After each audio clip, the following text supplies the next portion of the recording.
Hola a todos, quería explicar un poquito la N bien brevemente. La N se sube a una aula virtual que se creó, que es N-bajo, ¿cierto? Y el nombre del módulo, ¿ya? Análisis financiero. No se sube al módulo de aulas virtuales de análisis financiero que hemos tenido habitualmente, ¿ya? Que empieza, si no me equivoco, con pre-bajo eh, análisis financiero, ¿ya? En este caso, la N se sube directamente a esa última sala creada que se llama N, como les digo, más el nombre del módulo, la sección, etc. ¿Ya? Bueno, la N, la primera tarea que nos piden se llama radiografía financiera, tiene un diagnóstico inicial de una empresa y que nos piden acá, ¿cierto? Nos van a dar algunos datos, en un extracto de situación financiera del balance, un extracto del estado de resultados de un año en concreto, 2024. Después nos vamos directo a las subtareas, o sea, leen el caso, ¿cierto? Detalladamente, pueden transcribir esos datos en un Excel, por ejemplo, y nos vamos a las tareas, nos dicen subtareas, ¿ya? ¿Ok? La tarea número uno es como la tarea en términos generales y más específico están las subtareas, ¿ok? Voy a ir a la subtarea. La subtarea explica cómo se relaciona el estado de situación financiera con el estado de resultados utilizando la ecuación del inventario, ecuación contable básica, que deben recordar ustedes, ¿cierto? Y aplica los principios contables de vengado, asociación, puesta en marcha. O sea, se desarrolla lo que están pidiendo, en este caso, eh, eh, como texto, ¿ya? Principalmente, en esta parte. Describe la estructura del balance, estado de resultados y flujo efectivo, clasifica al menos 4 partidas relevantes por total, ¿ya? De las 12, diferenciando si son operativas o no operativas, explica cómo cada uno de estos estados y orienta decisiones organizacionales clave. Aquí también se hace entonces una descripción, ¿ya? Una descripción de texto de lo que se está solicitando, ¿ok?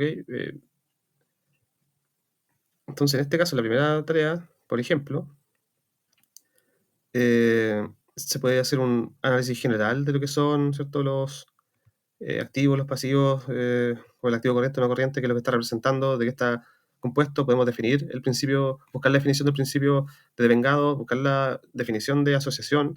Ya podemos también describir entonces qué activo, pasivo, patrimonio, ¿ok?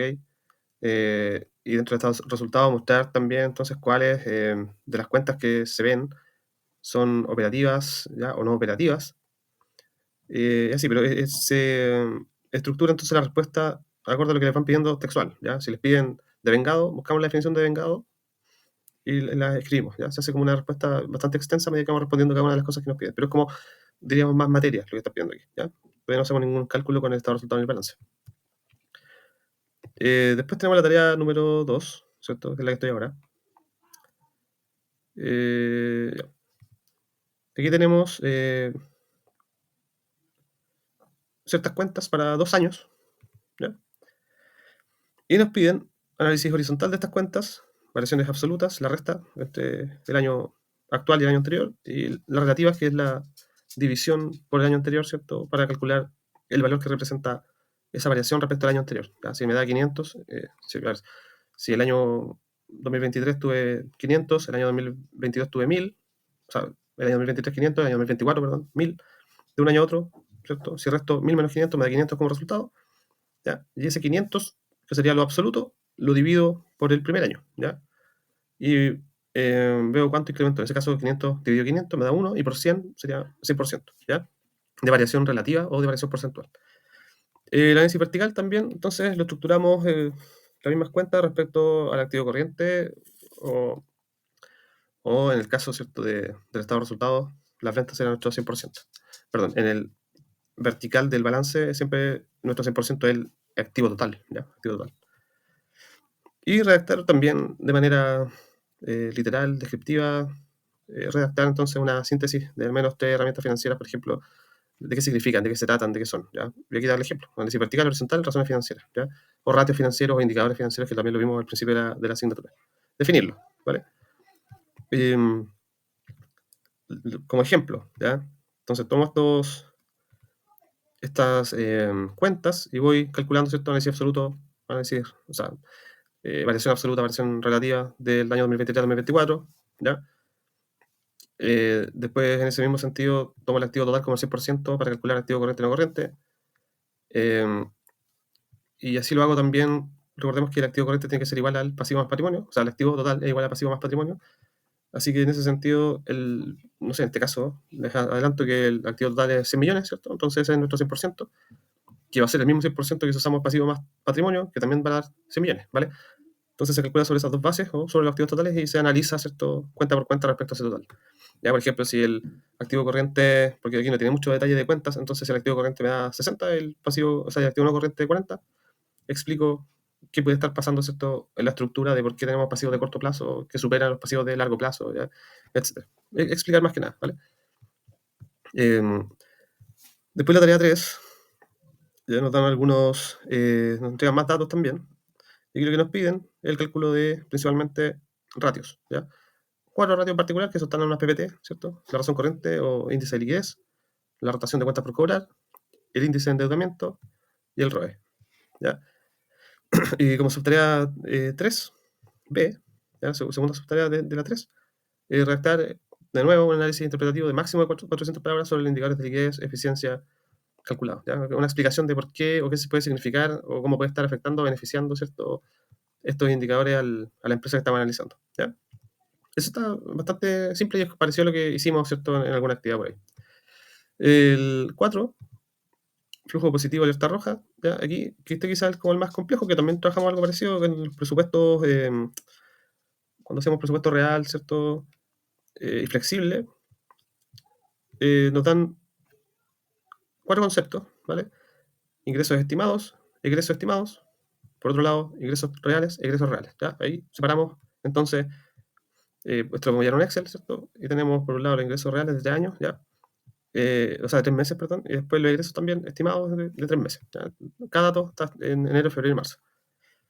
La subtarea 4A, que sería la primera de esta actividad, y se construye una tabla de flujo de caja para el primer trimestre del 2025 usando los ingresos y egresos presupuestados.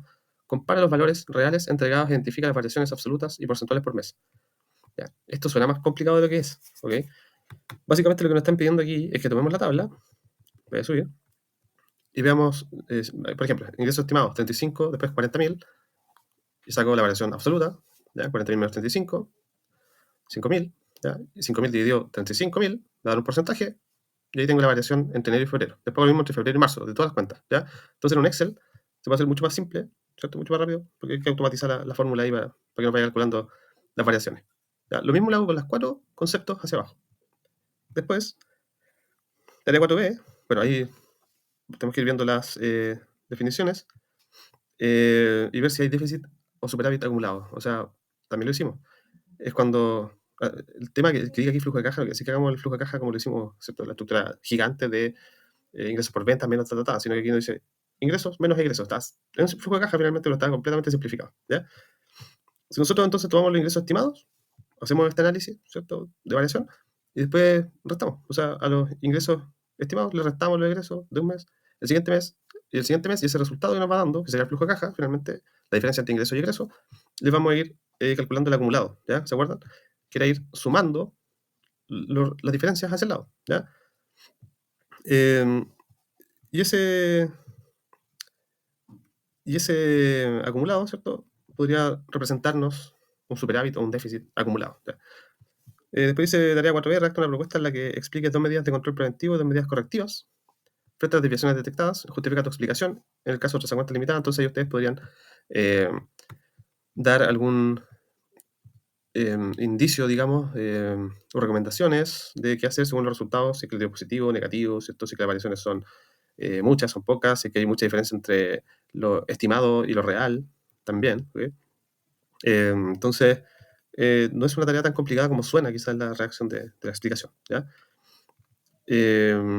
Por ejemplo, si da positivo, superávit, si da negativo, es déficit, si da cero, no pasa nada, ¿ok? Y eso sería la tarea. Espero que esta explicación haya servido, ¿cierto?, como para, bueno, bajar las ansias también de la tarea y darnos cuenta que son cosas que hemos estado haciendo y que no está tan complicado como podríamos pensar. Es harto trabajo, no le quito el hecho que es bastante extensa la tarea, pero no es algo que, digamos, oh, es imposible de hacer y esto no lo vimos o está súper complicado, ¿ya? De hecho, está súper simplificado y yo creo que estaban más complicadas las guías, algunas guías, ¿cierto?, en cuanto a lo que nos pedían, que es la misma prueba N, ¿cierto?, en este caso. Así que eso, yo voy a estar yendo habitualmente a las clases en los horarios correspondientes, así que ahí cualquier otra consulta que tengan pueden acercarse a la sala, ¿ok? Gracias.